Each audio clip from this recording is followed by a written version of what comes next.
Bonjour, bienvenue sur cette vidéo pour vous présenter la théorie Gaïa et toutes ses implications auxquelles vous n'avez peut-être pas pensé. Donc d'abord, pour pouvoir comprendre la théorie Gaïa, il faut comprendre ce qu'est la cybernétique.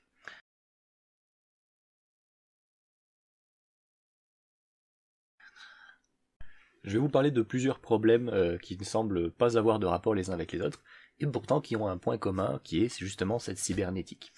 Prenons par exemple un problème d'électronique simple. Vous voulez maintenir une certaine température dans une boîte. Donc d'abord vous isolez votre boîte avec du polystyrène, de la mousse, ce que vous voulez. Vous mettez une résistance chauffante à l'intérieur pour chauffer, et un capteur thermique qui vous permet de connaître la température en temps réel. Si par exemple vous voulez maintenir 45 degrés dans cette boîte, vous allez allumer la résistance chauffante pour faire monter la température dans la boîte, et quand vous allez atteindre 45 degrés ou 46, comme vous le saurez avec le capteur thermique, vous allez couper l'électricité dans la résistance chauffante. Et puis après, quand ça va redescendre un peu trop bas, genre 44, 43, 42, vous allez rallumer la résistance chauffante pour ramener à 45, etc., etc., etc. Donc en fait, vous régulez la chaleur dans la boîte en mesurant la température et en choisissant d'allumer ou pas le chauffage. Ça, c'est un système qu'on appelle un système de rétroaction. Et cette façon de faire les choses, de mesurer et d'ajuster, de former des systèmes comme ça qui se régulent tout seuls, qui se contrôlent tout seuls, c'est quelque chose qu'on va trouver dans beaucoup de domaines très différents qui ont même rien à voir les uns avec les autres. Par exemple, en mécanique, vous avez les amortisseurs. Donc si vous avez un ressort, si vous tapez dedans, quand vous allez appuyer, il va avoir envie de pousser dans l'autre sens, donc il va repartir dans le sens, puis après il sera trop étiré, donc il va retourner dans le sens, et tout ça jusqu'à ce qu'il converge à une position donnée, et cette position, c'est un peu l'équivalent de la température que vous essayez d'atteindre dans votre pièce tout à l'heure, sauf que c'est une position au lieu d'être une température, et ce qui régule, c'est pas une résistance chauffante, c'est la force du ressort pour essayer de le faire tendre vers autre chose. C'est un autre exemple de régulation, de rétroaction, mais là c'est une rétroaction qui est plus intrinsèque, qui est propre, c'est pas vous qui contrôlez en fait, qui décidez, c'est le point d'équilibre existe par nature et le système, donc ce ressort qui bouge, il essaye de revenir vers ce point d'équilibre. C'est un exemple de rétroaction dans le cas mécanique. Vous pouvez même avoir des systèmes de rétroaction dans le cas social. Imaginez une société où on a une gauche extrémiste et une droite extrémiste.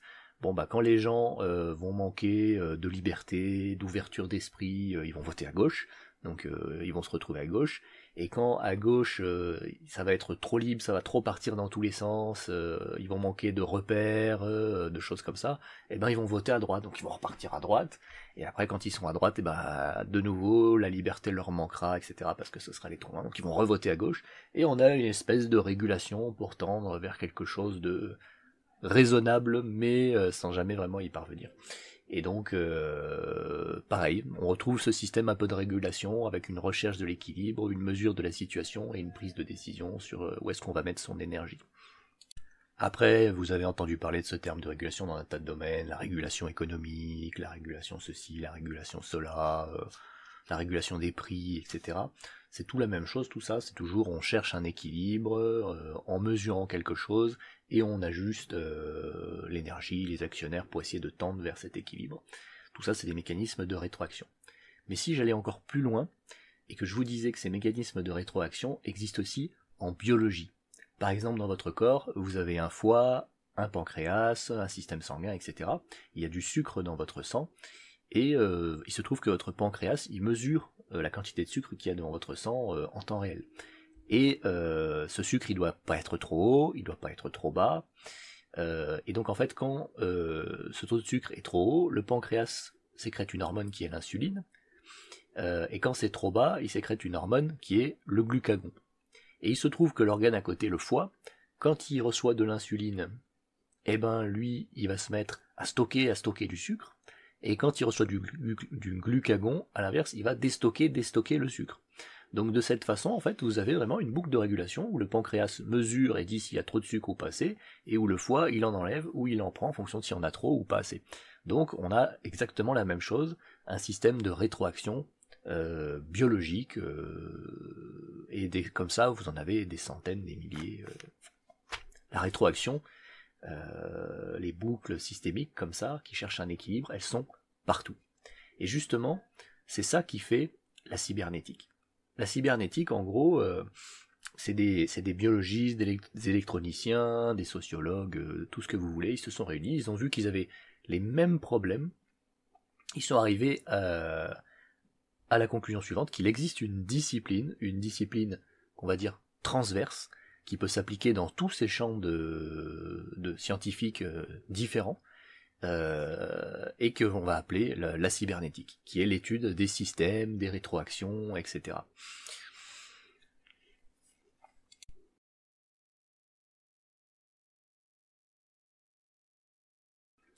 Maintenant qu'on sait que tout est plus ou moins cybernétique et que la cybernétique peut plus ou moins s'appliquer partout, eh ben, on peut prendre un peu de hauteur.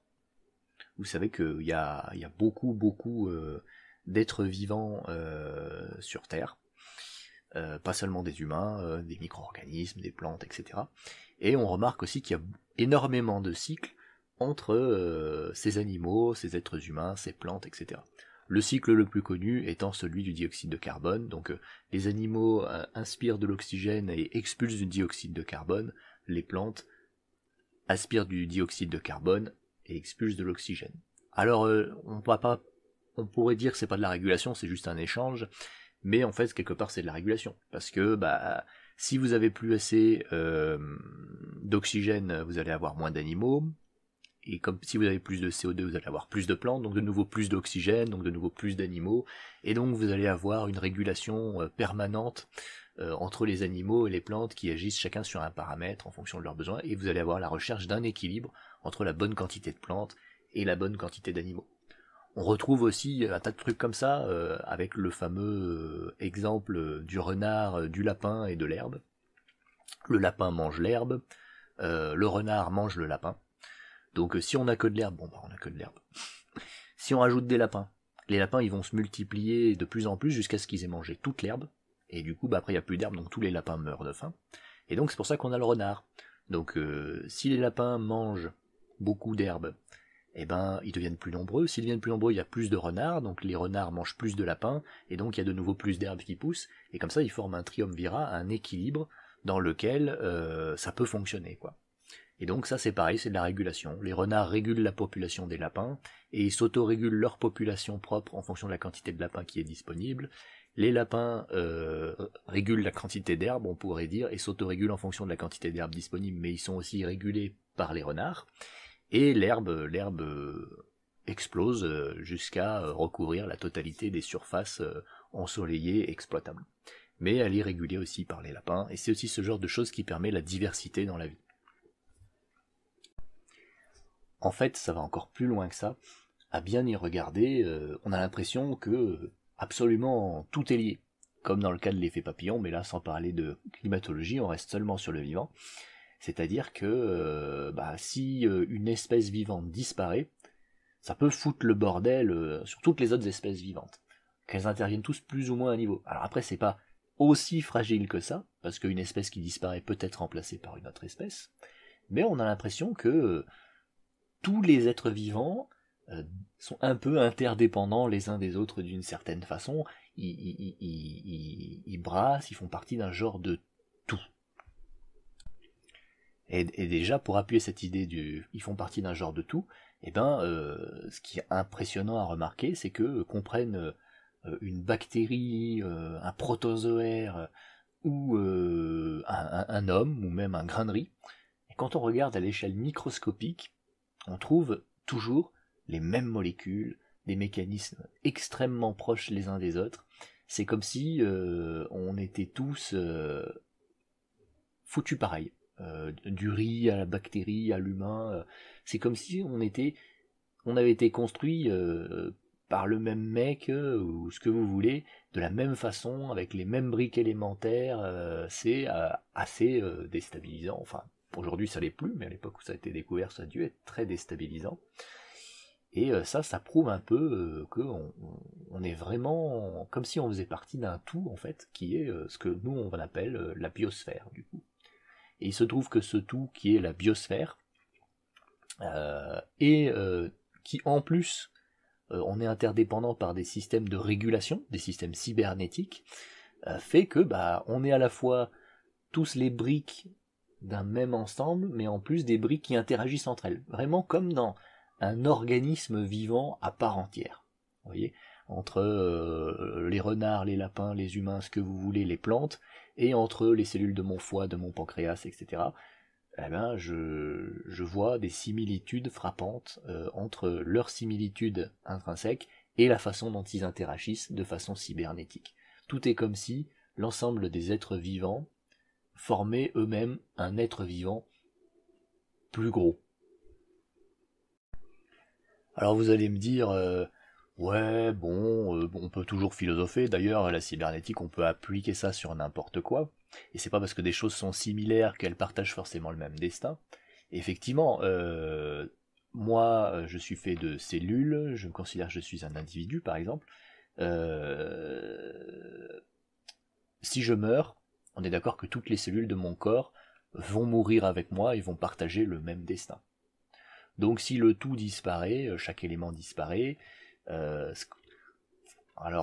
pourrait dire que c'est pas tout à fait la même chose, on pourrait prendre certains... Si par exemple la biosphère s'écroulait, imaginez la grosse catastrophe écologique, toute la vie disparaît quasiment, sauf quelques animaux ou quelques cellules qui se sont barrées dans l'espace ou je sais pas quoi. Donc on peut dire que c'est pas la même chose, si tous les animaux disparaissent ou tout ceci, on partage pas forcément un destin commun, quoi. Alors que les cellules du corps humain, on pourrait dire qu'elles partagent un destin commun. En fait, c'est une façade de penser ça. Parce que, imaginez par exemple, on me coupe la main. Bon moi je suis pas mort. On voit la même chose avec la nature. C'est-à-dire, on retire toute une partie du monde animal. Alors ça va foutre le bordel, c'est sûr, mais j'ai envie de dire, si on me coupe la main, je vais me vider de mon sang, ça va foutre le bordel aussi. Et puis j'aurai des effets indésirables, des sensations, mes nerfs vont bugger, etc. C'est la même chose. Mais Gaïa ne disparaît pas, la nature ne disparaît pas, et moi je ne disparais pas non plus si on me coupe la main. Donc c'est assez similaire. Pareil, si on me tue, mais qu'avant de me tuer, on me prélève certaines cellules de mon corps, il est tout à fait possible de les cultiver à côté dans une boîte de pétri, ou avec du dioxyde de carbone, etc. C'est exactement la même chose que dans le cadre de Gaïa, c'est-à-dire si on élimine tous les animaux, sauf un ou deux, et dans ce cas on dit qu'on a tué Gaïa, mais qu'on a quelques animaux, on peut les cultiver à part, voilà. Difficilement, mais c'est faisable, de façon artificielle, c'est tout à fait faisable. Donc, vous voyez, en fait, l'unicité des espèces vivantes, c'est un peu la même unicité que celle d'un organisme animal, finalement. On peut enlever des morceaux, on peut... tout pareil. Donc, c'est pas absurde de dire que, en fait, l'ensemble des êtres vivants qui vivent sur une planète, sur notre planète notamment, forment eux-mêmes un gros être vivant. Mais j'ai envie de dire, allons encore un peu plus loin. Quelque part, donc une personne, alors je m'utilise toujours comme exemple, c'est plus pratique. Moi je suis une personne, j'ai un destin. Je vais essayer de survivre, voilà, comme n'importe quel être vivant d'ailleurs, j'ai envie de dire. J'ai un destin, c'est d'essayer de survivre, peut-être que je vais me reproduire, etc. Peut-être que je vais évoluer, apprendre, progresser, tout ça. C'est exactement la même chose avec Gaïa. En fait, du fait de l'existence de l'évolution, Gaïa évolue. C'est-à-dire, tous les animaux, ils évoluent.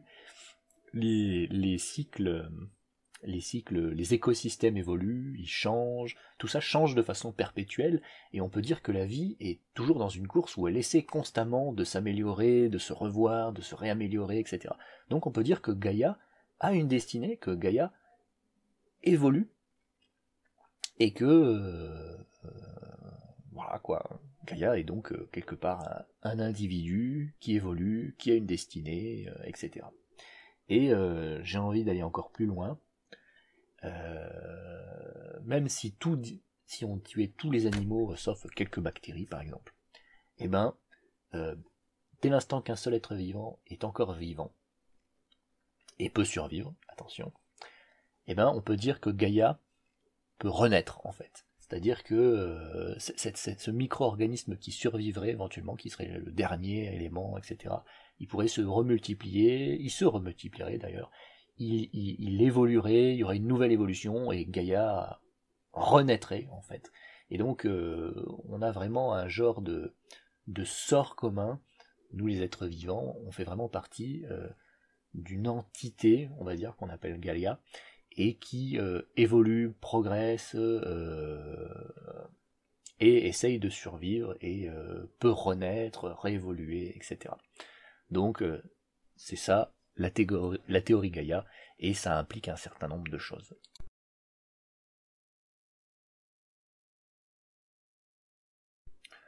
Notamment, ça implique plein de choses sur la place de l'homme dans la nature. Traditionnellement, on a tendance à distinguer l'homme et la nature, et dire que l'homme domine la nature, consomme la nature, détruit la nature, enfin tout ça. Vénère même la nature, on peut vénérer la nature.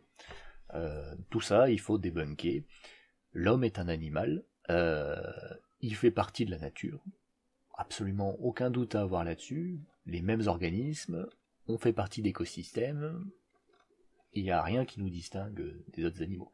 Après, on peut être très fier, hein, les ordinateurs, tout ça, mais c'est la même chose que les castors qui font des barrages, c'est juste plus impressionnant pour nous, humains, plus complexe peut-être, allez, plus complexe, mais ça reste une fabrication faite par un être vivant pour améliorer son quotidien ou s'organiser, au même titre que les fourmis vont cultiver des champignons, etc. Donc nous faisons partie de la nature. Alors est-ce que l'homme consomme la nature? Non. Est-ce que les lapins qui mangent l'herbe dans la prairie consomment la nature? Est-ce que les renards qui mangent les lapins consomment la nature? Non, ils ne consomment pas la nature, ils font partie de la nature, ils participent au cycle naturel, au mécanisme de régulation, au brassage des molécules, tout ça. Donc non, nous ne consommons pas la nature, nous avons une place dans l'écosystème. Alors peut-être que nous avons changé beaucoup de choses dans Gaïa, que nous avons altéré énormément les écosystèmes qui existaient, pour remplacer un certain nombre d'animaux, mais c'est tout. Notre existence, aussi destructrice qu'elle peut avoir l'air, n'est qu'une évolution de Gaïa, et nous ne faisons qu'occuper de nouvelles places dans les écosystèmes sur la base de nos compétences, de nos spécificités. Gaïa nous exploite de cette façon-là.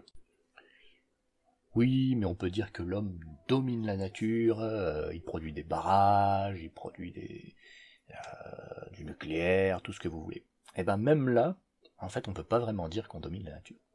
Déjà, les barrages, par exemple, alors je me suis mis sur cet exemple, les barrages, c'est pas la domination de la nature, parce que l'eau, la montagne, la pluie, le soleil, c'est pas la nature. C'est tout ce qui touche à la géologie, sont des choses que la nature consomme. Et en fait, quand on fait un barrage pour produire de l'électricité, avec cette électricité on se chauffe, comme on se chauffe, nos bébés survivent, donc on en a plus, et ben en fait, ça profite à la nature. Même si pour ça, eh ben, on a fait disparaître une dizaine d'espèces animales qui vivaient dans cette vallée, et ben il se trouve que l'un dans l'autre, ça s'avère rentable. Et même si le nombre de bébés ou d'humains n'augmente pas proportionnellement, par exemple, à cette énergie, et ben si nous on est capable de prendre cette énergie, de faire disparaître d'autres animaux, quelque part c'est qu'on est plus fort qu'eux, donc ça rentre encore dans un mécanisme d'évolution, donc c'est encore la nature qui se remet en question, qui teste des nouveaux trucs et qui essaye d'évoluer pour devenir toujours plus forte en fait. Donc on ne domine pas la nature, on domine notre environnement et on le fait pour la nature.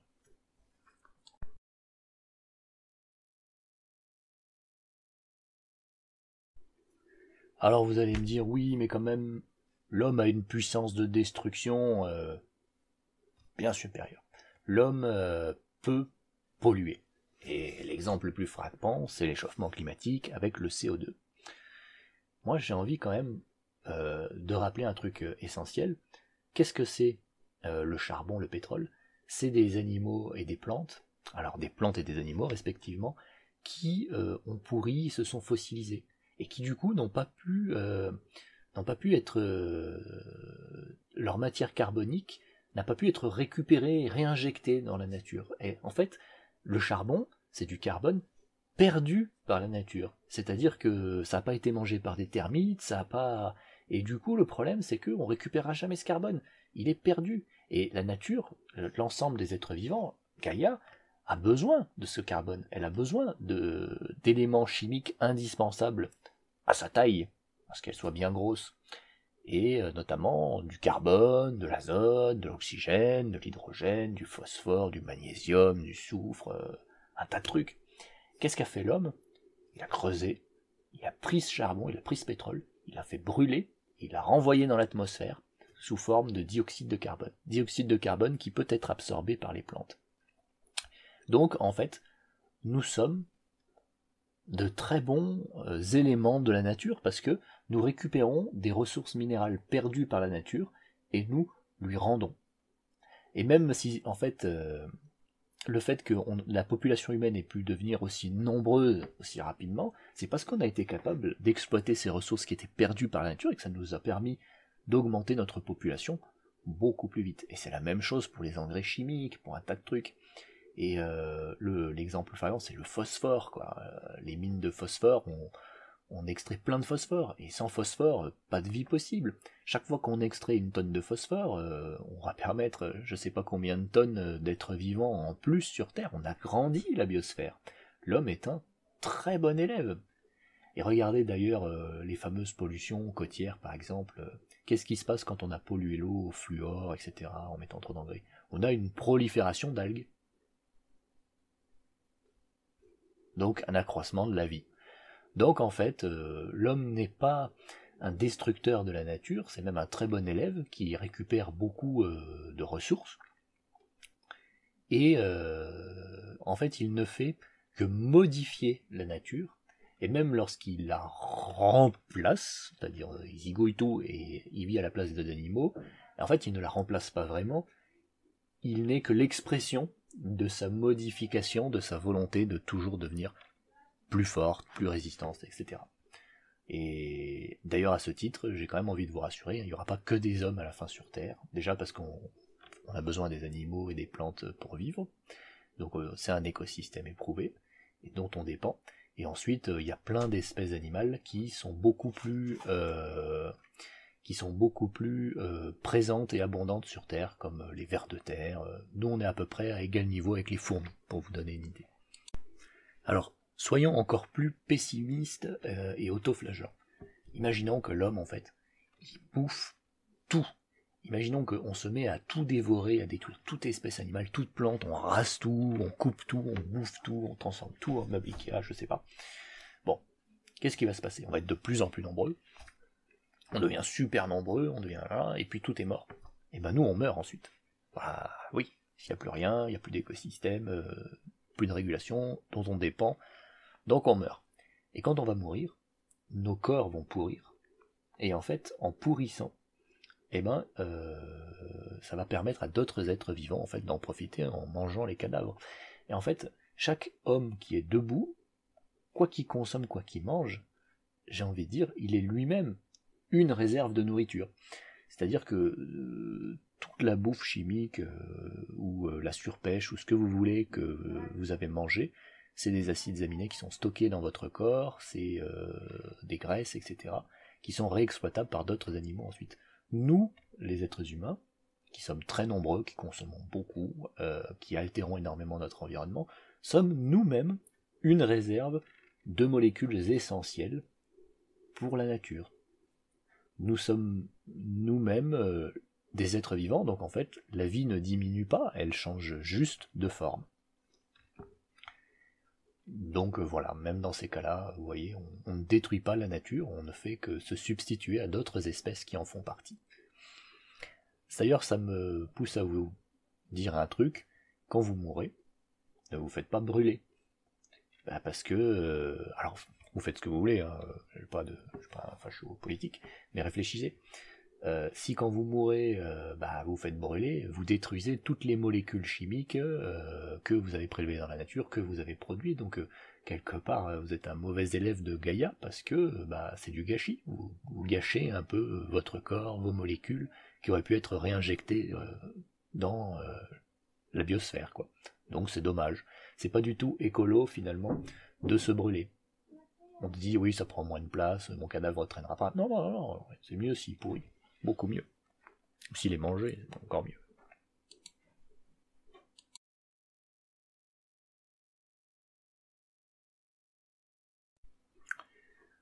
pour finir, j'ai envie de vous parler d'un dernier phénomène, donc le phénomène vegan. Mais alors moi je vais pas, alors je suis pas vegan, je suis pas pour le mouvement vegan, mais je vais pas, si vous voulez, vous en parler d'une façon méprisante, oh ces gens sont bizarres, tout ça. Non, je pense qu'en fait c'est un problème, mais un vrai problème quoi. C'est-à-dire, qu'est-ce qui se passe en fait? Imaginons, vous promenez dans un pré et vous croisez une vache. Imaginons vous n'avez pas beaucoup d'amis, c'est une mauvaise période de votre vie. Alors pas forcément, on n'est pas obligé d'être dans cette situation, mais pour que ça marche, mais bon, ça aide, c'est sûr. Vous allez caresser cette vache, vous allez vous attacher à elle, elle va devenir votre amie en fait. Je pense que même les plus grands carnivores d'entre nous ont conscience que on peut se lier d'amitié avec des animaux, d'autres espèces que la nôtre. Et du coup, bah, si quelqu'un va faire du mal à cette vache, eh ben, ça va vous blesser très profondément. Vous allez trouver ça cruel, vous avez prouvé de l'empathie pour cette vache, et vous pouvez pas admettre qu'on puisse la tuer ou lui faire subir les traitements qu'on fait pas subir aux animaux dans les élevages intensifs. Bon, alors pour la plupart des gens ça parlera cette histoire de vache, pour d'autres il suffit de remplacer le mot vache par le mot chien. Bon, imaginez quelqu'un il vient pour découper votre chien en morceaux, vous allez très mal le vivre, et c'est normal. Pourquoi? Parce que vous êtes attaché à ces animaux, et donc vous éprouvez de l'empathie pour eux, et donc c'est pour cette raison que c'est inimaginable pour vous l'idée de pouvoir les tuer, leur faire du mal. Et c'est tout à fait normal, il n'y a rien à dire par rapport à ça. Ce qu'il y a, si vous voulez, c'est que ce sentiment d'empathie, en fait, il est fonctionnel, il a une certaine place dans notre esprit, c'est celui qui nous permet de fonder des meutes, un fonctionnement social, etc. Normalement, l'empathie, c'est quelque chose que vous ressentez pour vos amis, pour les groupes auxquels vous appartenez. Et d'ailleurs, même si, sans parler d'animaux, si on reste au niveau des humains, si vous pouvez avoir de l'empathie pour votre voisin, vous pouvez avoir de l'empathie pour des gens qui vous ressemblent, mais pour des gens qui ne sont pas du tout d'accord avec vous, vous pouvez ne pas éprouver d'empathie. Alors c'est assez dark ce que je dis, mais l'histoire révèle quand même que si, je veux dire, les gens de pays différents qui parlent des langues différentes n'ont pas arrêté de s'entretuer, et sont même allés beaucoup plus loin, donc l'empathie c'est bien quelque chose qui est réservé aux membres du groupe. Et j'ai envie de dire, c'est un peu la même chose avec les animaux. C'est-à-dire, un chien, une vache, n'importe quoi qui est votre ami, avec lequel vous êtes attaché, donc qui fait partie de votre meute, de votre groupe quelque part, c'est tout à fait normal d'éprouver de l'empathie pour elle et de ne pas avoir envie qu'on lui fasse du mal. Tout à fait normal. Et par contre, une vache ou même un chien que vous connaissez pas, qui fait pas partie de votre groupe, eh ben normalement, c'est pas pertinent d'éprouver de l'empathie pour lui. C'est-à-dire que le problème un peu des véganes, c'est que ils se situent à ce niveau-là. C'est-à-dire peut-être ils ont rencontré certains animaux mignons, effectivement, auxquels ils se sont attachés, et après ils transposent, ils se disent si celui-là il est mignon, il est gentil, j'ai pas envie qu'on lui fasse du mal, pourquoi est-ce que moi je me permettrais d'ailleurs d'aller en tuer un autre, lui faire du mal pour le manger? Et en fait, l'erreur elle est là. C'est un problème de perception, c'est un problème de transposition. C'est de percevoir tous les animaux comme ces animaux auxquels on s'est attaché. Et j'ai envie de vous dire, si vous en êtes à éprouver ça, ce qui doit vraiment pas être facile tous les jours, parce que quand même il y a beaucoup d'animaux qui souffrent, on va pas se mentir, et pas de façon juste, pas du tout. Si vous en êtes à éprouver ça, posez-vous la question, faites la transposition avec les êtres humains. Est-ce que vous éprouveriez la même empathie pour tous les êtres humains? Et ce qu'on remarque, et moi-même le premier, quand j'étais jeune, c'est que quand dans un film, un humain meurt, on s'en fout, et quand c'est le petit chien mignon qui meurt, on est effondré. Et ça, c'est pas forcément bien, c'est pas forcément logique, c'est une faille, c'est une espèce de bug dans la perception, dans l'émotivité humaine. C'est-à-dire que si pour un humain ça vous dérange pas qu'on en tue certains et que d'autres vivent, ça doit être la même chose pour les animaux normalement. Si vraiment on n'est pas spéciste, c'est-à-dire il y a certains animaux vous vous en foutez, voire même certains peuvent être vos ennemis, vous pouvez avoir envie de les tuer, et d'autres, ce sont vos amis donc vous voulez pas qu'on y touche. Ça c'est parfaitement compréhensible. Donc voilà, j'en finis un peu là-dessus, c'est-à-dire que nous, les humains, faisant partie de Gaïa, étant des animaux, qui mangeons d'autres animaux ou d'autres plantes, comme tous les autres animaux, j'ai envie de dire, sauf les autotrophes, euh, ne nous considérons pas comme des genres de dieux qui ne devons faire souffrir aucune forme de vie. Nous-mêmes, nous faisons partie de cette chose horrible qui est la nature, dans laquelle tous les êtres vivants s'entre-dévorent. Et donc, réservons notre empathie à nos amis, qu'ils soient humains ou animaux, et ne pensons pas aux autres, agissons en animal.